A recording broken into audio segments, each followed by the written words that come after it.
Shalom, saya William Palangan. Di sini saya akan menjelaskan tentang peristiwa 10 Tula dan keluarnya bangsa Israel menuju Gunung Sinai. Bangsa Israel telah tinggal di Mesir selama ratusan tahun. Awalnya mereka diterima dengan baik karena jasa Yusuf yang menyelamatkan Mesir dari kelaparan.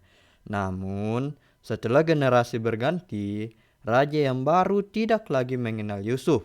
Ia merasa terancam oleh jumlah orang Israel yang makin banyak dan kuat, sehingga mereka diperbudak dengan kerja keras yang kejam. Di tengah penindasan itu, Allah mendengar seruan umatnya. Ia memanggil Musa melalui nyala api semak yang tidak terbakar untuk menjadi utusannya membebaskan Israel. Bersama Harun, saudaranya, Musa menghadap Firaun dan berkata, "Biarkanlah umatku pergi, supaya mereka beribadah kepadaku di padang gurun." Tetapi hati Firaun keras. Ia menolak dan malah menindas bangsa Israel lebih keras lagi. Karena itu, Allah menurunkan 10 tula atas Mesir. Yang pertama, air menjadi darah. Kedua, katak. Ketiga, nyamuk. Keempat, lalat pikat. Yang kelima, penyakit sampar pada ternak. Keenam, bisul-bisul. Ketujuh, hujan es. Kedelapan, belalang. Kesembilan, gelap gulita. Kesepuluh, anak sulung mati. Dan orang Israel keluar dari Mesir. Sebelum tula ke-10 terjadi, yaitu tula anak sulung, Allah memerintahkan Musa dan Harun memberitakan ketetapan khusus bagi Israel. Ketetapan ini kelak disebut Paskah. Tuhan berkata bahwa bulan itu akan menjadi permulaan tahun bagi Israel. Pada hari ke-10 bulan itu, setiap keluarga harus memilih seekor anak domba jantan yang tidak bercacat, berumur 1 tahun. Anak domba itu harus dipelihara sampai hari ke-14 bulan itu, lalu disembelih pada waktu senja. Dari darah anak domba itu, orang Israel harus mengambil dan mengoleskannya pada kedua tiang pintu dan ambang atas rumah tempat mereka makan domba itu. Daging domba itu harus dipanggang, dimakan bersama roti yang tidak beragi dan sayur pahit. Tidak boleh ada sisanya sampai pagi, dan tidak boleh dimakan mentah atau direbus. Harus dipanggang dengan api. Allah juga memberi perintah khusus tentang cara makan Paskah. Yang pertama, pinggang berikat. Yang kedua, kaki berkasut. Ketiga, tongkat di tangan. Dan keempat, dimakan dengan segera. Malam itu Tuhan akan melewati seluruh tanah Mesir dan membunuh semua anak sulung, baik anak manusia maupun anak binatang. Tetapi apabila Tuhan melihat darah di tiang dan ambang pintu, ia akan melewati rumah itu dan tidak membinasakan orang yang tinggal di dalamnya. Ketetapan Paskah ini harus diperingati turun-temurun sebagai peringatan kekal, agar setiap generasi bangsa Israel mengingat bahwa Tuhan menyelamatkan mereka dari Mesir. Maka orang Israel melakukan semuanya tepat seperti yang diperintahkan Tuhan kepada Musa dan Harun. Pada malam itu juga terjadilah tula ke-10 dan semua anak sulung Mesir mati. Firaun pun akhirnya membiarkan bangsa Israel keluar dari Mesir. Setelah 10 tula menimpa Mesir, akhirnya Firaun melepaskan bangsa Israel.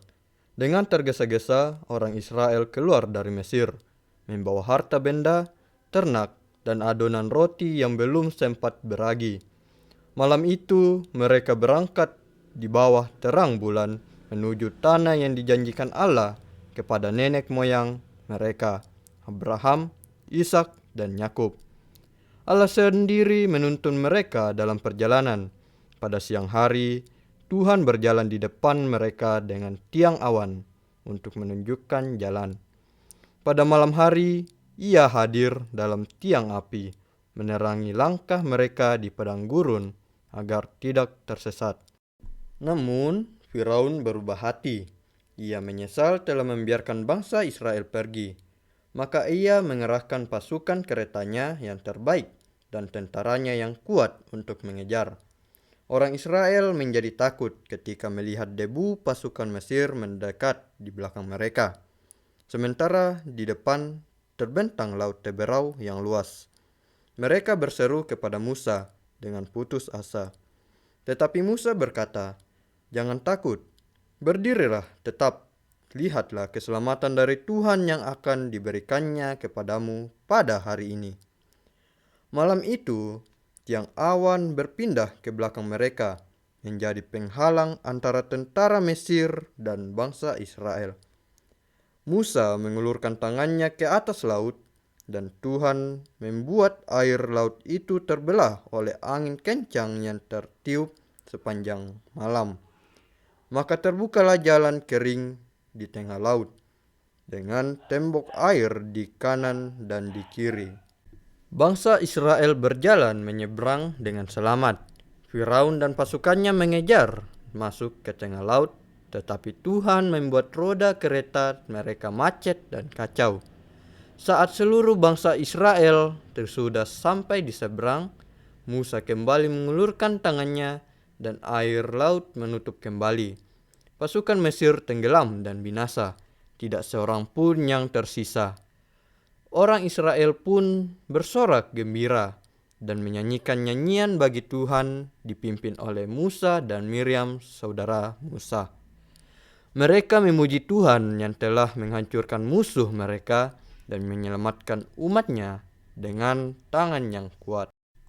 Setelah itu, mereka melanjutkan perjalanan melalui padang gurun.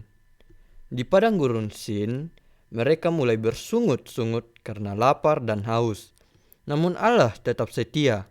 Ia menurunkan manna dari langit sebagai roti setiap hari dan memberikan burung puyuh di waktu petang.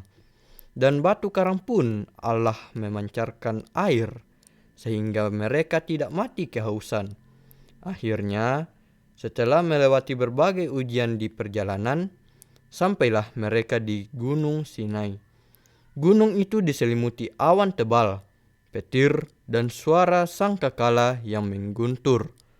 Di tempat inilah Allah memanggil Musa naik ke puncak gunung, dan di sana Tuhan memberikan 10 firman, serta perjanjiannya dengan Israel. Bangsa Israel dipilih menjadi umatnya sendiri, umat yang kudus dan khusus bagi Allah.